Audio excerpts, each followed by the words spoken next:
പാലക്കാട്ടെ പ്രധാന കോൺഗ്രസ് നേതാക്കളുമായി കൂടിക്കാഴ്ച നടത്തി രാഹുൽ മാങ്കൂട്ടത്തിൽ. അടൂരിലെ രാഹുലിന്റെ വീട്ടിലാണ് കൂടിക്കാഴ്ച. AV ജയശങ്കർ ചേരുകയാണ് പത്തനംതിട്ടയിൽ നിന്ന്. ജയശങ്കർ, ഏതൊക്കെ നേതാക്കൾ എത്തിയിട്ടുണ്ട് രാഹുലുമായി കൂടിക്കാഴ്ച നടത്താൻ? എത്ര സമയമായി കൂടിക്കാഴ്ച ആരംഭിച്ചിട്ട്?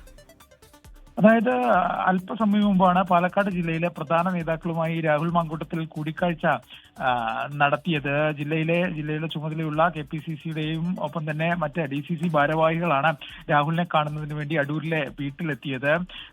ഈ കൂടിക്കാഴ്ച ഇപ്പോഴും തുടർന്നുകൊണ്ടിരിക്കുകയാണ്. തൽക്കാലം അടൂരിൽ തന്നെ തുടരുമെന്നാണ് രാഹുൽ ഈ നേതാക്കളെ അറിയിച്ചിരിക്കുന്നത്. പാലക്കാടേക്ക് ഉണ്ടാകില്ല. ഈ പ്രതിഷേധങ്ങളൊക്കെ തണുക്കുന്ന മുറയ്ക്ക്, പ്രശ്നങ്ങൾക്കൊക്കെ ഒരു ശാന്തി വരുന്ന മുറയ്ക്ക് മാത്രമായിരിക്കും രാഹുൽ മാങ്കൂട്ടത്തിൽ പാലക്കാടേക്ക് എന്തായാലും തിരിക്കുക. ഈ അല്പസമയം മുമ്പ് KPCC നിർദ്ദേശപ്രകാരം രാഹുൽ തിരുവനന്തപുരത്തേക്ക് പോയി എന്ന തരത്തിൽ ചില വാർത്തകളൊക്കെ തന്നെ ചിലയിടങ്ങളിലൊക്കെ തന്നെ പ്രചരിച്ചിരുന്നു. ഇതെല്ലാം തന്നെ രാഹുൽ മാങ്കൂട്ടത്തിൽ തള്ളുകയാണ്. KPCCയിൽ നിന്ന് ഒരു തരത്തിലുള്ള നിർദ്ദേശവും എങ്ങോട്ടേക്കും പോകാൻ ലഭിച്ചിട്ടില്ല എന്നാണ് രാഹുൽ മാങ്കൂട്ടത്തിൽ പറയുന്നത്. ഒപ്പം തന്നെ ഈ രാജി വിഷയവുമായി ബന്ധപ്പെട്ടും അത്തരത്തിലുള്ള പ്രതികരണങ്ങളൊന്നും ഇതുവരെ പാർട്ടി നേതൃത്വം ഒരു ആശയവിനിമയം രാഹുലുമായി നടത്തിയിട്ടില്ല എന്നാണ് മനസ്സിലാക്കുന്നത്. എന്തായാലും ഈ പാലക്കാട് മണ്ഡലവുമായി ബന്ധപ്പെട്ട MLA എന്ന നിലയിൽ നിരവധി പ്രവർത്തനങ്ങൾ അവിടെ നടത്താനുണ്ട്. ആ കാര്യങ്ങൾ ഏകോപിപ്പിക്കുന്നതുമായി ബന്ധപ്പെട്ടും ആ വിഷയങ്ങളിൽ ചർച്ച നടത്തുന്നതിനും വേണ്ടി കൂടിയാണ് പാലക്കാട്ടെ പ്രധാന നേതാക്കൾ എന്തായാലും രാഹുൽ മാങ്കൂട്ടത്തിന്റെ അടൂരിലെ വസതിയിൽ രാത്രി ഏറെ വൈകി എത്തിയിരിക്കുന്നത്. അവരുമായുള്ള കൂടിക്കാഴ്ച ഇപ്പോഴും തുടരുകയാണ്. മണ്ഡലത്തിലെ മറ്റ് MLA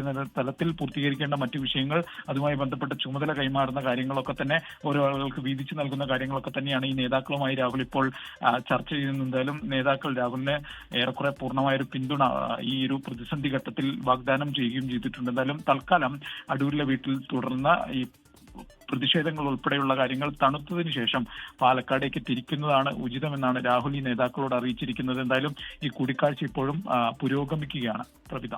ശരി, AV ജയശങ്കറാണ് വിവരങ്ങൾ നൽകിയത്.